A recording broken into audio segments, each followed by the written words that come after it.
Alrighty. We are going to be testing out my Chill to the Bone setup here. I just wanted to kind of go through and explain a little bit about what's going on and some variables and alternate things here. So for starters, I'm taking a number of stasis mods just to kind of help Wicked Implement be kind of the best it can be. I want to make sure that we're hitting those headshots a lot easier because we need to optimize freezing and such. But I'm also taking some things here to kind of maximize grenade output. Obviously why the varieties is important, because those glacier nades are going to be kind of the key factor in a lot of this. And then my stats are kind of a mixed bag, but obviously there's a grenade focus, and there's a bit of a super focus here, although I'm not statted into it at all. That has more to do with my armor than anything, but is not a bad thing. Super is up all the time with this thing. Honestly, even way above what you'd be expecting out of a 105. Especially because of, Ash's stats that's here running a lot of that work.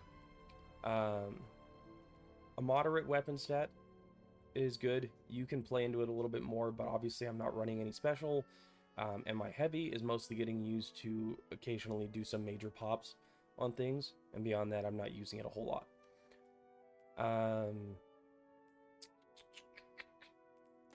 Into the class itself.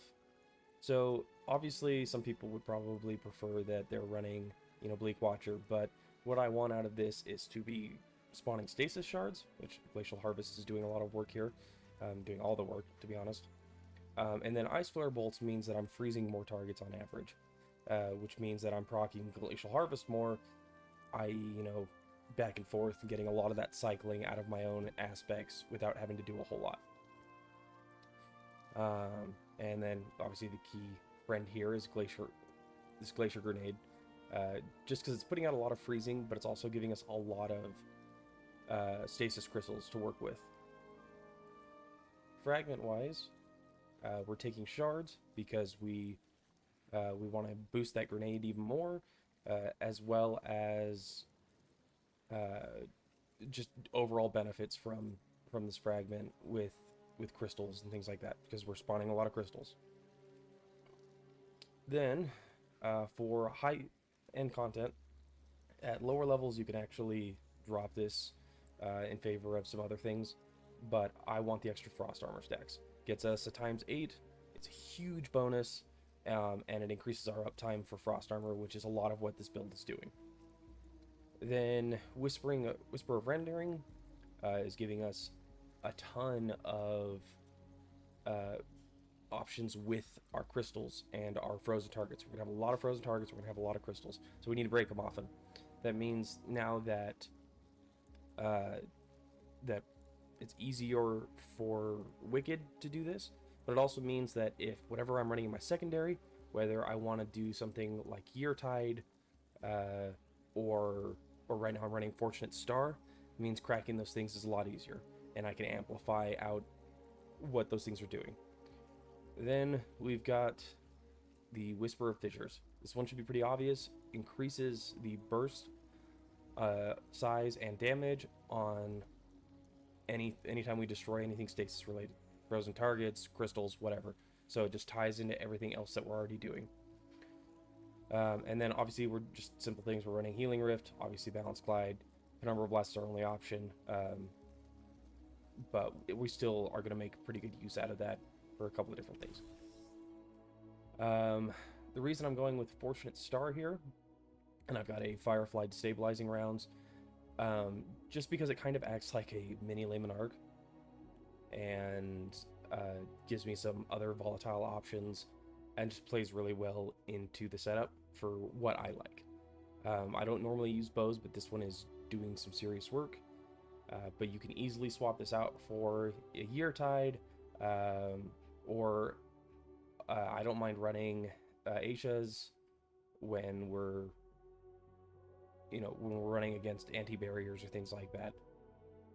So that gives us some options there. So we'll see, kind of depending. I might swap out to Aisha's here to just kind of showcase this, make sure that we're optimizing for things, but we'll see what we run.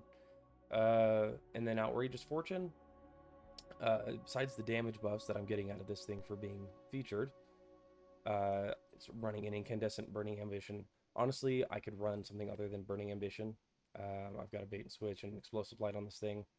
And I could even run Blast Distributor to buff grenade stuff. But Incandescent, honestly, is just giving us a lot of fun in this. And actually, let's bump this guy up. But Outrageous makes it, you know, that low blast radius means that I'm not pumping damage into myself. But I'm maximizing this with my Glacier Nade.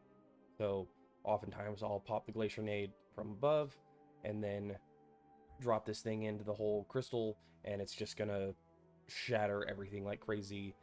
And I'm getting some bonuses out of it using Cauterized Darkness. In here, we're taking all the Frost Armor perks because every single one of them benefits us. Frost Armor time is going to be pretty much 100%. And obviously, we're taking Fever and Chill to make sure we can maximize that so that we can still get Frost Armor even at a distance, so we don't always have to close in. But this build has a lot of room to be close, so we have a lot of in and out for the whole thing. One with Frost is just increasing the effectiveness of our Wicked.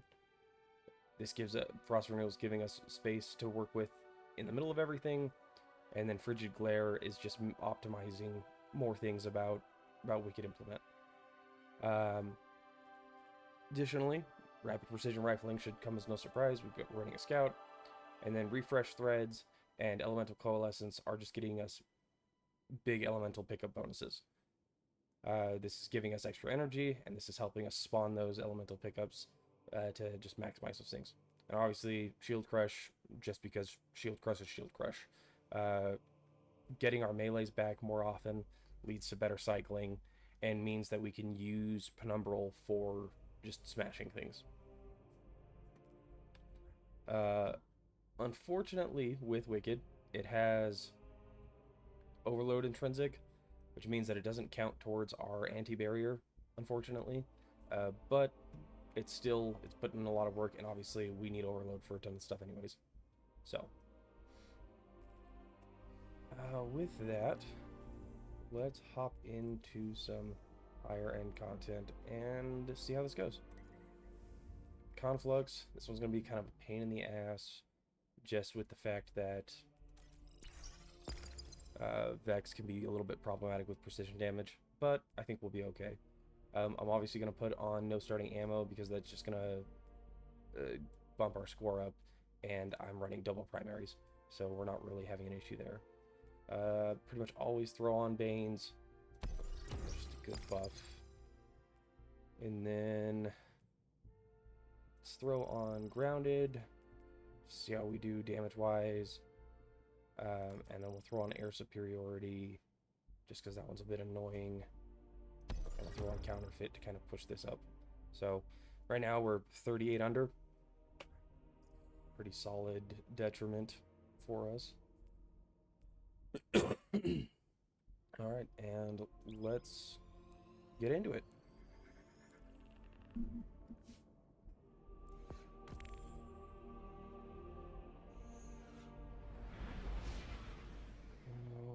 Anything else that I can speak on for this build? Big thing here, Elemental Coalescent, or Elemental Charge. This thing is huge. This is going to maximize our shard pickup. Since we're spawning a ton of shards, that means we're making our fonts and our kickstarts work double time, as we're pretty much always going to have max armor charge. It's a huge bonus, and I'd rather take advantage of it.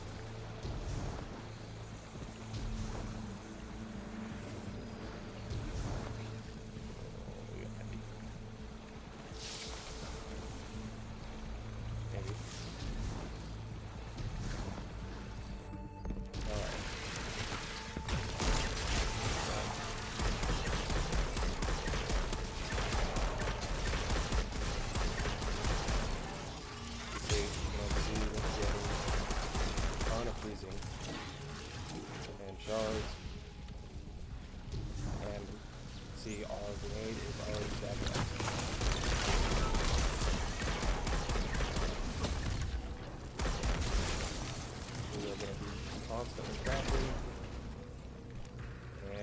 already back up again. I wanted to, but I run out of cross armor. And go spawn some more.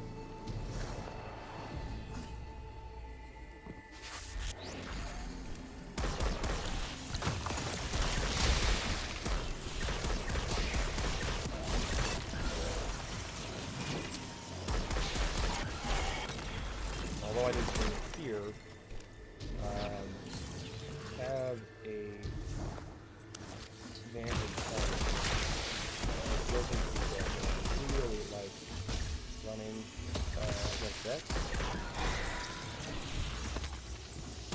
Obviously, it's not really modern temporal buffs or things like that.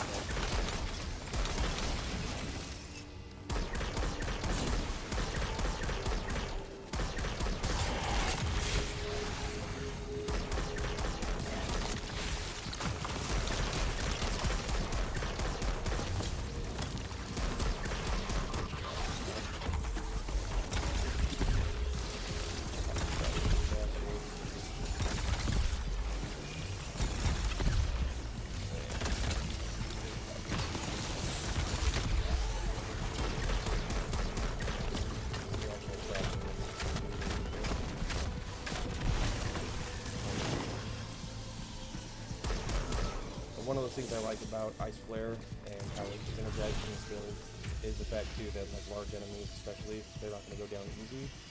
They will often proc the Ice Flare twice.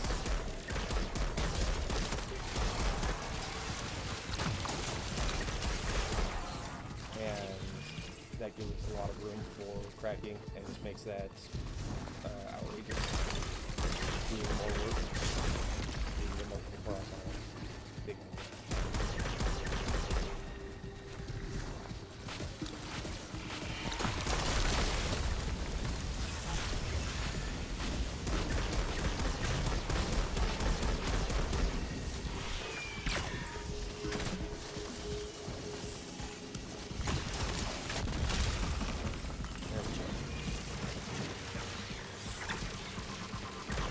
Obviously, this thing has some glaring issues with combat. Other than the fact that sometimes we have to grenade up, we have some ways to really damage. And there we go, it's super bad up again.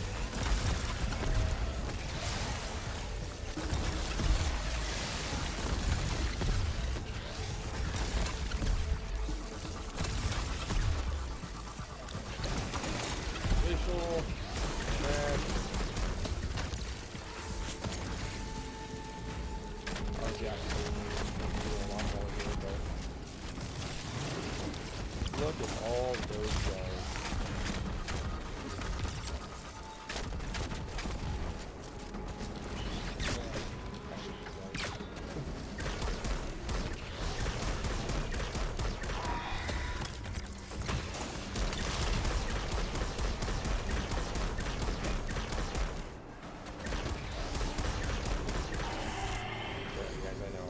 This is more of a me problem than anything.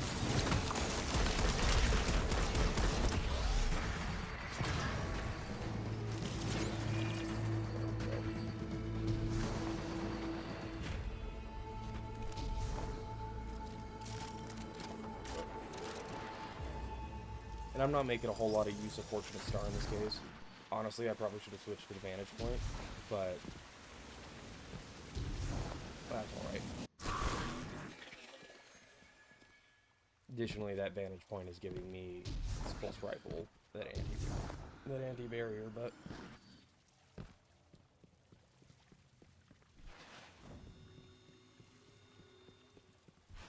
as you guys can pretty much see, though, as far as survivability goes and things like that, I've had almost zero issues with those things.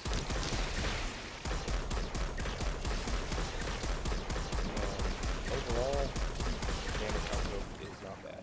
I just fucking failed a little bit on it.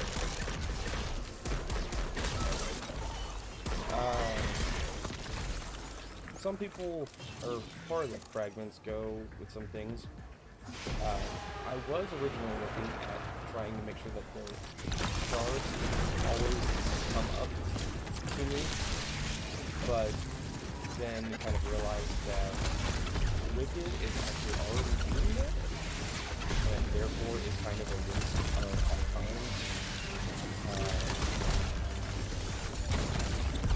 For managing.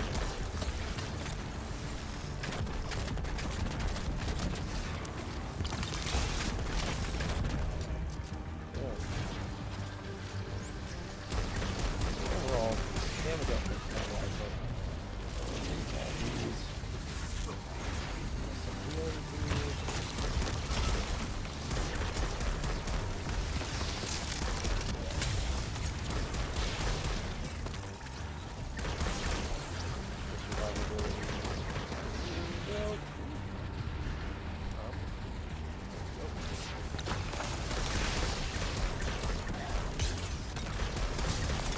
As long as you've got a grenade, you've got to survive. So.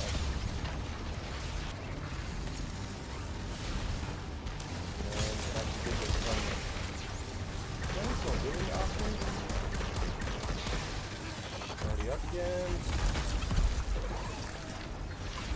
I'm kind of ignoring some of these counter-threats of doing this. Just kind of show off some other components. But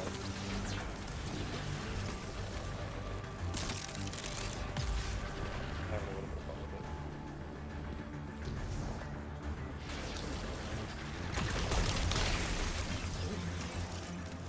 And it can be a blessing and a curse with this build too, is the Glacier Nade is actually giving us a bunch of things that are going to displace and therefore cause some unique interactions with pushing enemies and things like that.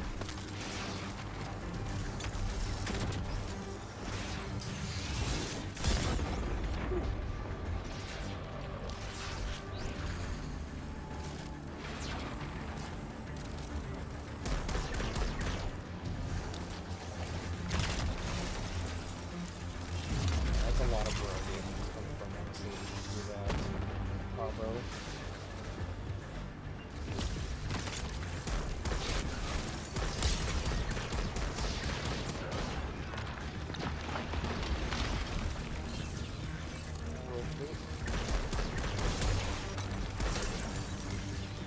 That's the other thing, is it's creating a lot of defensive points as well.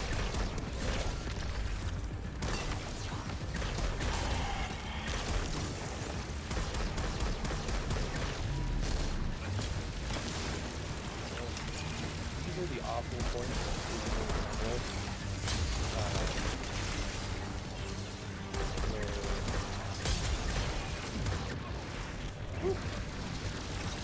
super on again, I'm not worried about it. Always have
As you guys can see, 40 under hard mode